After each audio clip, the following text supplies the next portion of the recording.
Hello, everyone. Good morning or good afternoon, depending on where you are. Thanks very much for joining us today for a new webinar with Cinda. And I'm delighted today to welcome Jared Turner from Boostability, who's going to give us an insight about how you can leverage AI the right way for SEO, because we hear a lot about AI on everything, but AI is like, the generic term that you can use almost everywhere now. And the problem is, how do you use AI really in an efficient way, and how do you apply that to the various streams, and especially SEO, which is, of course, the specialty, let's say, the core value at Boostability. So we can take some questions at the end, and the session is recorded because many of you couldn't join today, live. So we'll put that up afterwards on the Cinda website. And without further ado, I'll just give the floor to you, Jared. Thank you, Stephanie. Appreciate that. Welcome, everybody. I'll give just a very brief overview of Boostability. We're the global leader in SMB SEO. We have more customers in more countries and more languages than any other company. And what we do really translates to value for the end customer. They get ranked on Google, they get more online visibility, higher traffic, and hopefully grow their businesses as a result. So I've been in the space for over 25 years, and I've been fortunate to be with Boostability from the very beginning. It's been very exciting to be part of the growth and all of the meandering that any company takes over its lifetime. So let's jump in. So first, I wanted to kind of give a glimpse of, if you look back over 100 years ago, you can see the adoption timelines of various new technologies and products in the consumer space. And you can notice how something as prevalent as running water, for example, it only achieved full adoption in the 1990s. It took over 100 years to achieve that adoption rate. And you can compare, for example, home air conditioning. It began back in the late 1950s, and as of 2014, it's still around 90% adoption. So the pace of adoption in this chart really shows a slight compression of the timeline for adoption. But let's look at some of the more current technologies and products and see how they compare. Well, there we go. So looking at a slightly more current view of adoption, we see power steering on vehicles. That didn't reach full adoption for almost 30 years, while the tablet already has 50% adoption in only a 5 to 6 year time frame. So the pace of innovation and subsequent adoption really is accelerating at an even faster pace. And so the question remains, what will AI do in relation to these adoption timelines? So AI technologies they've rapidly evolved. They're offering new possibilities for businesses of really all sizes, including the SMBs. And I think it's essential to understand this landscape so that we can make informed decisions about leveraging AI for SEO. So let's look at the image on the right. And it's showing Google, Uber, Airbnb, TikTok, and now Gemini, which was previously called Bard, and ChatGPT. And notice the hockey stick that AI is showing by comparison to some of those previous images that we looked at. So this is showing us that the future is coming faster and faster than many of us even anticipate. And are we prepared? Are we learning and leaning in appropriately to these new AI technologies so that we can benefit? So the question remains, why use AI for SEO? Why not just do it the way that we've always done it? And so leveraging AI the right way, it involves utilizing data-driven insights, enhancing user experience, and also automating mundane tasks to streamline SEO processes, achieve better results. So let's say you have a large website. It has hundreds or even thousands of pages. How can you analyze the data and glean useful insights with such a large data set? And AI is now a primary use case for this and many other activities previously manually executed. So what is AI in SEO? AI in SEO encompasses various tools and techniques aimed at improving website visibility and rankings on search engines. So it's crucial to grasp the breadth of AI applications to identify opportunities for optimization. Leveraging AI is the right way, involves utilizing data-driven insights, enhancing user experience, and automating mundane tasks like we talked about. And so SMBs can adopt these actionable strategies to enhance their SEO efforts and stay competitive in the ever-evolving digital landscape. Sorry, let me cover some of these bullet points before I move on to the next slide. So just some examples of how AI can be used for SEO efforts. We're going to get into a demo a little bit later, but it can be used for content generation. That's probably the number one topic that most people talk about of a use case that AI tools can be used for. It can be used for keyword optimization, keyword research, ideation, things of that nature. It can identify technical issues on a website. If you give it a certain standard, you can even upload documents and kind of make it more intelligent. And you can say, hey, here's the standards that I want you to check, apply these to this website, and then it'll tell you any problem areas that it finds. You can use it for image generation, Midjourney, Dolly. There's so many image generation options out there at this point. Adobe has Firefly. You can do voice search optimization, analyze data sets, competitor analysis, schema markup, and then other technical SEO components. So really this is just a small sample of the things that you can do. It's only limited by your imagination and what you put into the prompt. So let's jump into a demo. So the first thing that I wanted to cover is keyword ideation. So let's jump to ChatGPT and let's do some keyword ideation research. So if I come over here and I type in, please provide SEO targeted keyword recommendations and suggestions for boostability.com. And I feed this into ChatGPT. It's going to take just a second. This is the only slow part, is just waiting for the prompt to finish.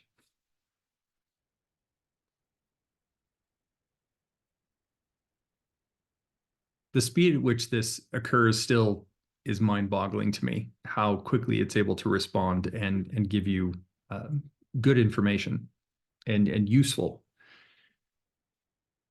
So I'm going to actually let that finish, and I'm going to jump over to Gemini.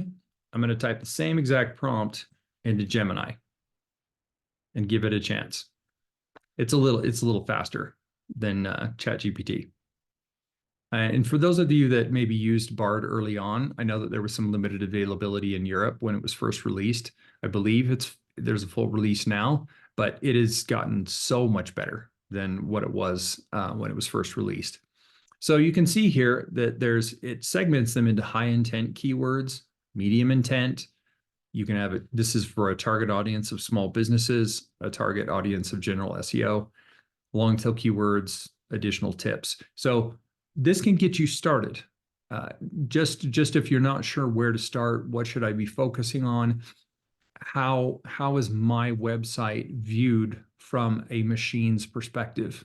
An intelligent machine, but a machine's perspective, because at the end of the day, Google and the Google algorithm, although they're programmed and coded by humans, it's still a machine, and they're using heavy AI components to be able to make these determinations of what does your website deserve to rank for? What is the search intent it solves for? So that's what they're really trying to pair when Google returns search results, is they're trying to give the best solution to the intent, the inferred intent of that search query, and then which websites will satisfy that in the best way. So let's jump back to ChatGPT and have a look. So right now, it's saying core service keywords. So it's also segmenting a little bit, but it's segmenting differently. This is where I like to kind of play them against each other and kind of see what they come up with and use kind of the best of both worlds. So that's kind of just a general idea around keyword ideation. I wanted to do an image for you, but it's a little lengthy as far as a time process. So I went in last night and I added, this is my prompt here that says a homepage image for boostability.com that showcases them as the largest white label SEO provider in the world. And it gave me 4 different options. So you can see this one. And I didn't really give it more than that. I didn't tell it what style I wanted the image in. I didn't want it to be photorealistic, or I wanted it to be a vector-based image. You can get a lot more granular with your prompts and kind of the direction that you take. The other nice thing is that once you have generated images, then you can refine them even more in the Midjourney UI. It uses Discord. For those of you that may not be familiar, they're working on getting it so that you can generate the images right from within their website. But right now you have to use a Discord group, and you have to pay your subscription fee. Then you have to log into Discord, tie it to your account, and then you can generate the images. So it's a little bit cumbersome for some. But you can get an idea of it. Spit these out in just a matter of minutes, and if you need a useful image that shows you maybe a chart or something that you don't have a stock image for, go in and it'll kick it out. You can use that image. It's really quite nice. So moving to the next, I wanted to do a little bit of content generation. So my favorite tool for long form SEO optimized content is a site called Cuppa. So it's cuppa.sh, and we'll jump over to that. And it's got a very, very simplistic interface when you first land on it. So it just asks you for a target keyword. So I'm just going to put in how to optimize my small business website for SEO. That's kind of the topic that I wanted to cover. I can pick a region, I can pick a language, and then I hit next. Right here, it gives me some options around which version of ChatGPT I want to use. There's presets that you can do. You can have different types of articles. It'll do a general article, a listicle, a review, a how-to, and even a recipe. And they're building this out more and more all the time. Then you can pick your tone of voice. I usually go with SEO optimized, where it's clear, knowledgeable, and confident, rather than maybe some of these other ones. But maybe you have a funny blog site that you kind of, it has a humorous slant to it. So maybe you pick the humorous. So it gives you that flexibility. You can pick the point of view. And then there's a couple other options down here where you can generate an FAQ section at the bottom if you want. I generally will do that. Just if I want to use it, I can. If I don't, then I don't. Then you can generate a meta description. And then even if you want to generate a stock featured image, then you can do that as well. So then once you're ready, you can hit generate on the article. This will take maybe a minute or so. So let's give that a second to run. While we wait for that, let's look at a really nice use case for ChatGPT and Gemini. Grab this prompt. So let's jump back over here. Let's create a new prompt. And what I'm going to write in here is I want to say, oh, I didn't copy the right text. Sorry, one moment.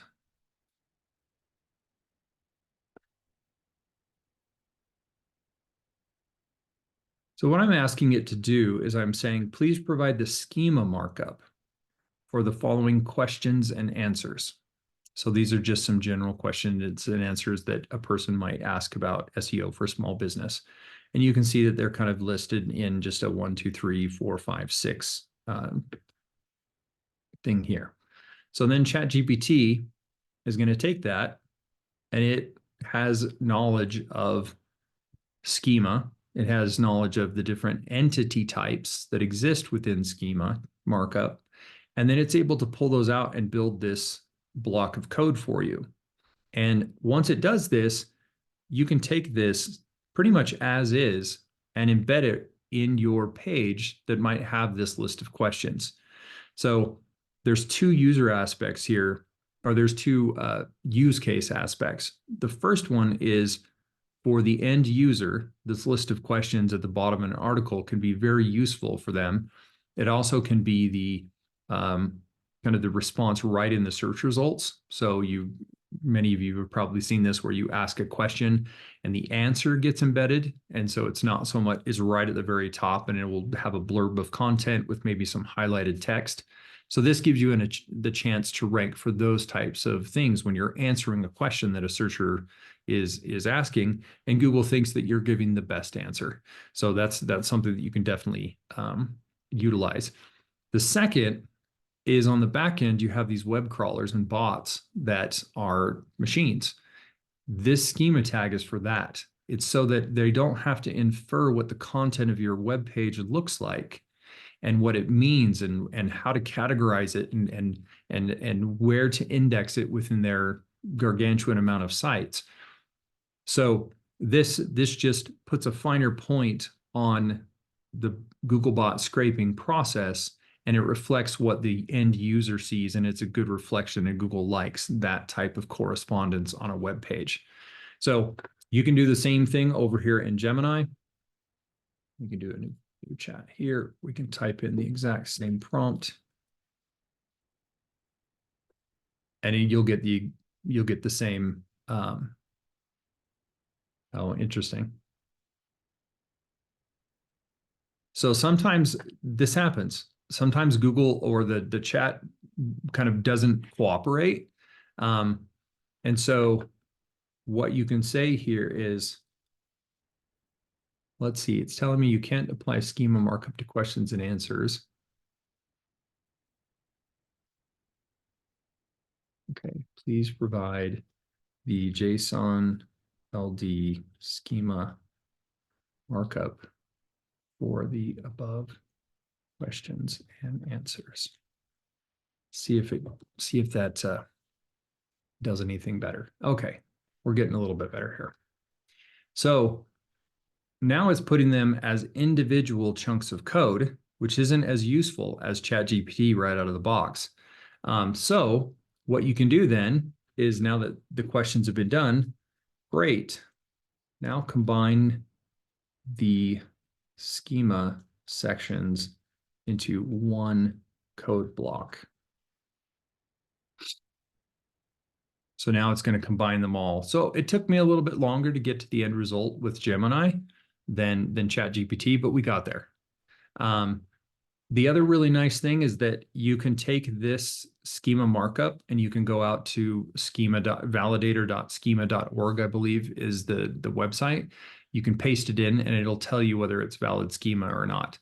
Most of the time, it's fully valid schema. Sometimes it goes a little rogue and it gives you tags and entities that don't exist in the schema standard and documentation. So let's jump back to the article that we had it generate, the long form article. So you can see here, it's an 18-minute read. That's a heavy duty article. That's some time commitment, 3,423 words. Now, obviously we can modify this and copy edit it to our heart's content, but it'll build a table of contents up here. So it's talking about everything from understanding SEO to getting started, how to do keyword research, on page, off page, local, website performance, using social media links. So it's going into detail about a lot of different nice things that you can do for your website in this regard. So once you have this article, then you can download it. One of the nice things, you can just download it as a CSV or HTML. There's a couple different options here. They also have this send to option. This is a really nice feature. For those of you that might be running, say, a WordPress site that has a blog, you can link it in the settings, and you can literally publish this as a draft right from Cuppa right into your WordPress, and it's all the markup and everything is done for you. You can also export it to Google Docs. So that if you want to keep a copy of it in your drive, then you can shove it there as well. And then if you use the blogging platform from Google, that also is supported. So there's really nice features here. If you want to go into the edit screen, this is a nice feature as well, where it breaks things down so you can see this top section is the H1, then there's the image, then they have some paragraphs, then you can see that this is an H2 tag. So, and you can go in and modify whatever you want in this content and make sure that it is copy edited really well. And then another thing that you can do is if you're doing something that deals with entities, and entities are a mixed bag, and they're mostly dealing with schema entities, you can take the article and you can put it into ChatGPT or Gemini. It's the full article itself, and you can ask it to generate the schema for your article. And it'll automatically extract what entities are being represented, and it'll build that schema markup for you, which is a huge time saver, and it's very easy to do. So let me see if there were any other ones there. I think there was one other one that I wanted to show you that is kind of funny, I think. So let's go to Gemini. This is Google. And what we're going to ask Google's AI tool to do is to build a piece of code for us. So I would like to scrape and extract the related keywords from a Google search. Please give me the Python code to do this and create an array or a list of the related keywords based on an input search term as the starting point. So that's my prompt. We'll give Google a second, but you can see here, it's actually giving you the actual code that will do it, and it works. I've done this for various tools and just some R&D kind of proof of concept things. You can also do wonderful. Can I get this code in JavaScript?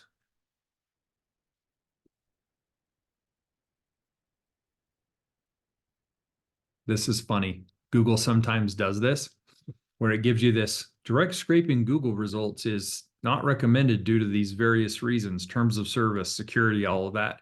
But it's like, but if you want to know how to do it, this is how you do it, which is, I think it's funny that I'm asking Google to actually build a bot, so to speak, to scrape itself, which I think is ironic. You can do the same thing over here on ChatGPT, put in the same prompt, and it'll do almost an exact copy of the code. It's not exactly the same, but it's very similar. It's using the Beautiful Soup library, just the same as the other one was. Give it a second for it to finish. It's just explaining more about actually how the code works conceptually. I think it does a little bit better job of that than Google does, or the Gemini tool. But it's doing some cool stuff where it's even embedding what the user agent is for the browser, so that it can be a legitimate request that doesn't get flagged as a spam or a bot or something like that. But it's just parsing the code, and it's kicking out that code as just a list of keywords. So this is just a starting point. If there's tools, if there's things that you can think of like Screaming Frog and Ahrefs and SEMrush, there's a ton of tools that do a lot of these things. You can build really small versions of just a sliver of maybe the tool that gives you something that you need. And you don't need a full contingent of all of the feature set that they offer. So it's very powerful in that regard. One last thing that I was going to show you from a demo perspective is competitor research. So again, we're going to use ChatGPT and Gemini. So let's come in here. I'm asking the question, which websites are the closest competitors to boostability.com? We'll give that a second, and we'll put the same prompt over here in Gemini.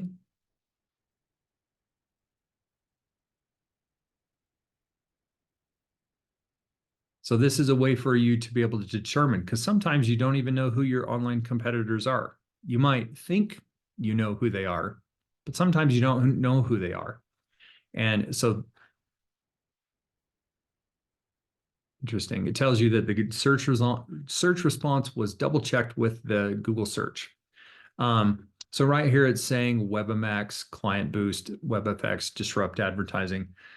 Funny enough, these are some of our competitors, and they're actually some of our partners as well. So there's a contingent there. And then it doesn't know this, but it's saying if you offer software tools, maybe Google Search Console or SEMrush or Ahrefs or Moz might be competitors as well. So that's more of an inference, not as useful. ChatGPT, on the other hand, give us only three: WebMax, Night Visibility, and Higher Visibility. So sometimes you just have to say, are there any more that you can find?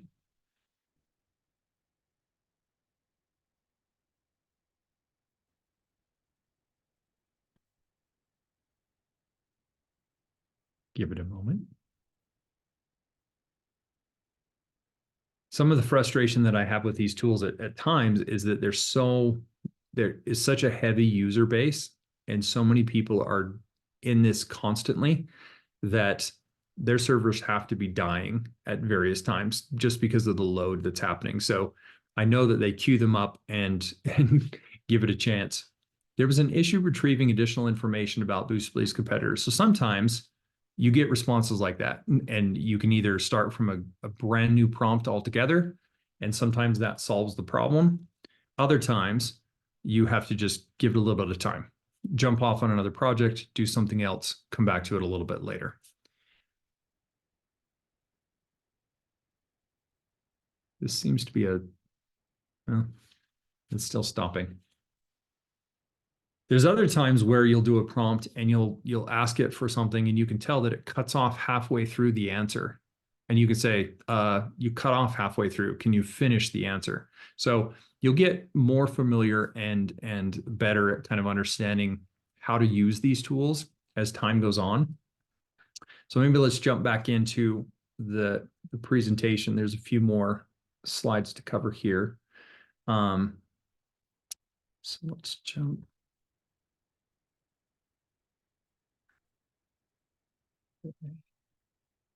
All right. So really, it's not enough to implement these tools blindly. The small business has to establish key performance indicators and regularly assess AI's contribution to their SEO efforts. So really, I want to highlight the importance of tracking and analyzing data to measure AI's impact. So if your website is ranking and you take kind of a snapshot and you know, okay, I'm ranking for these keywords, here's my average traffic over maybe the past 3 months. Now I'm going to implement some content. Maybe I put some schema out. Maybe I even put a chat bot or something on the page. And now I want to let that run for a month or two, and I can do a back-looking comparison and compare those two time segments together to see, am I getting lift? Am I getting the benefit that I'm hoping to derive? So tools like Google Search Console, Google Analytics, Google Tag Manager, and Google Business Profiles, all Google properties, I know, but those are really insightful tools, and all free options as well that give you the ability to have that level of insight and tracking on your website. So AI and SEO, it really encompasses these various tools that we've talked about and the techniques. It's aimed at improving the website's visibility and the ranking on the search engines. And SMBs really can adopt these actionable strategies in their own SEO efforts and stay competitive in the ever-evolving digital landscape. This is just kind of a slide to show you some of the tools that are out there that I recommend. There's a lot that I don't recommend, but Google's Gemini, which we showcased, we talked about ChatGPT.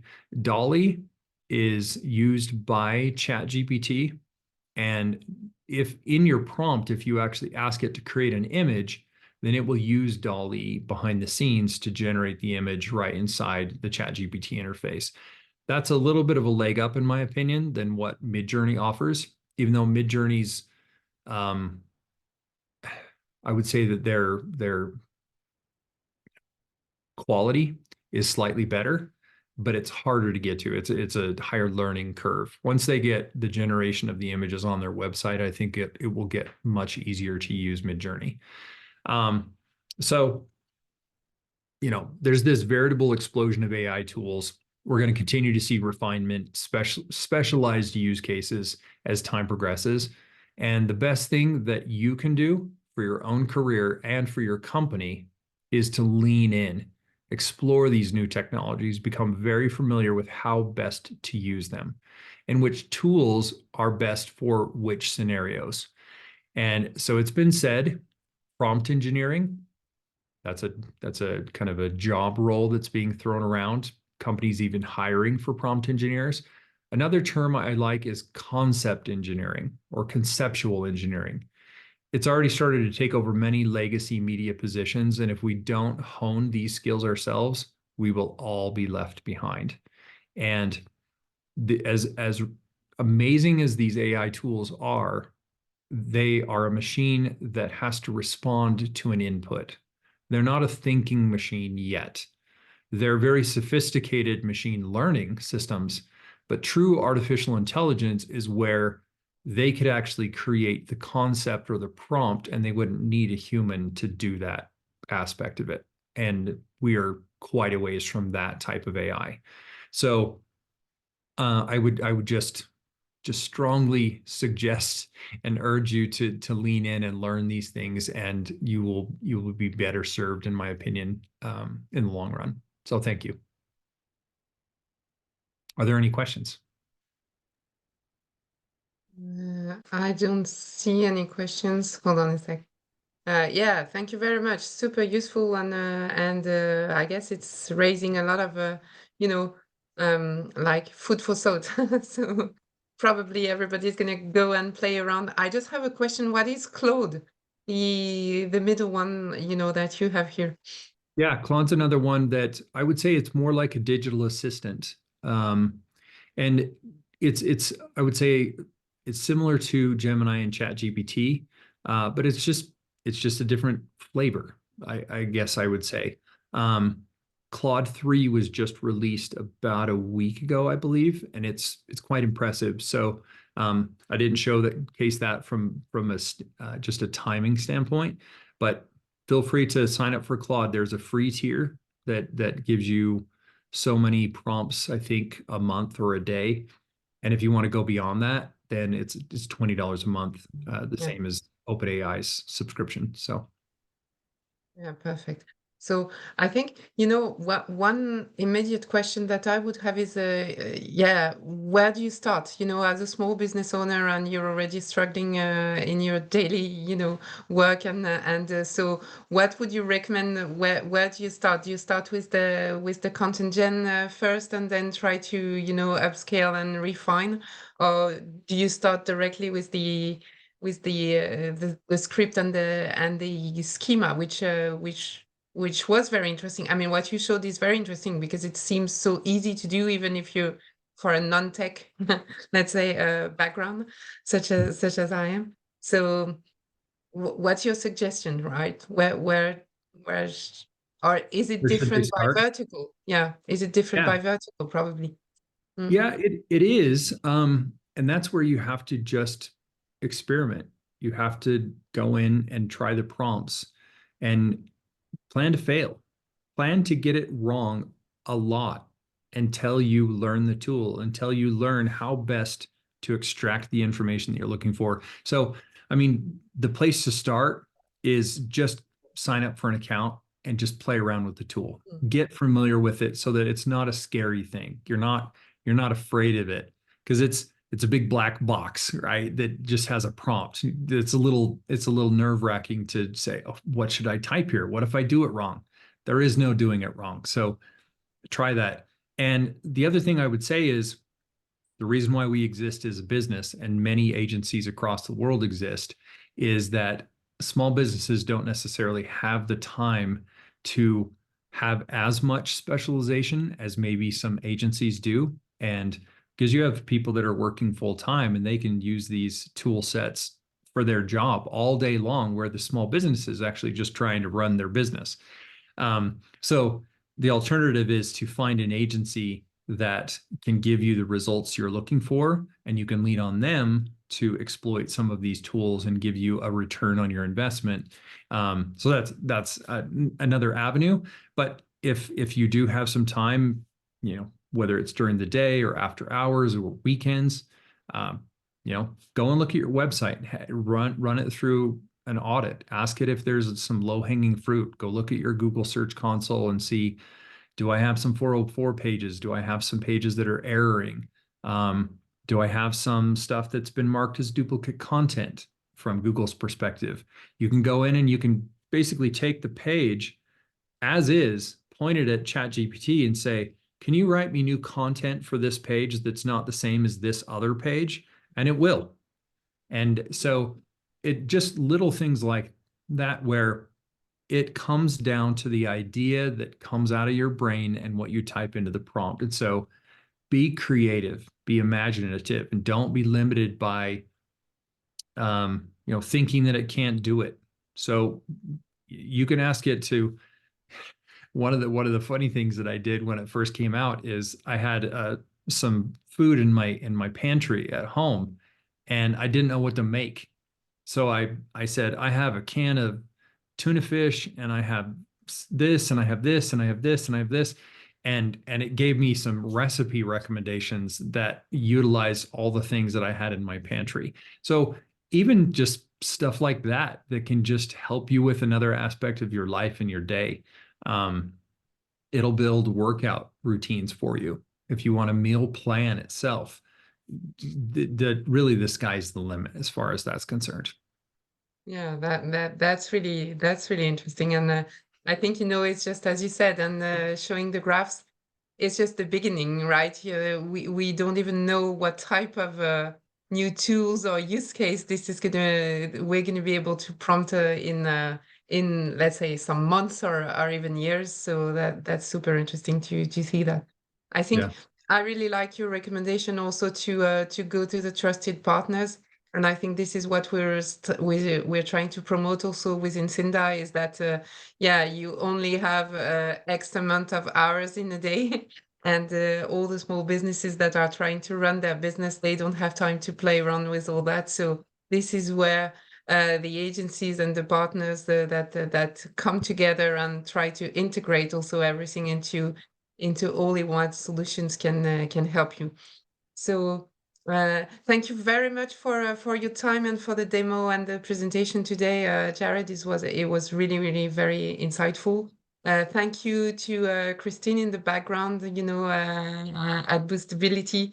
I know you're always there to help and organize that.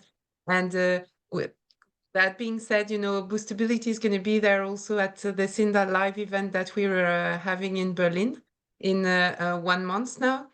So if you're interested into that, just tune in to www.cinda.com, and you'll see the whole program where AI is really big on the agenda, but we also talk about what you need to do also in order to get the search right. So thank you very much, and wishing you a very good day. Thank you. Thank you. Bye-bye. Bye, Jared.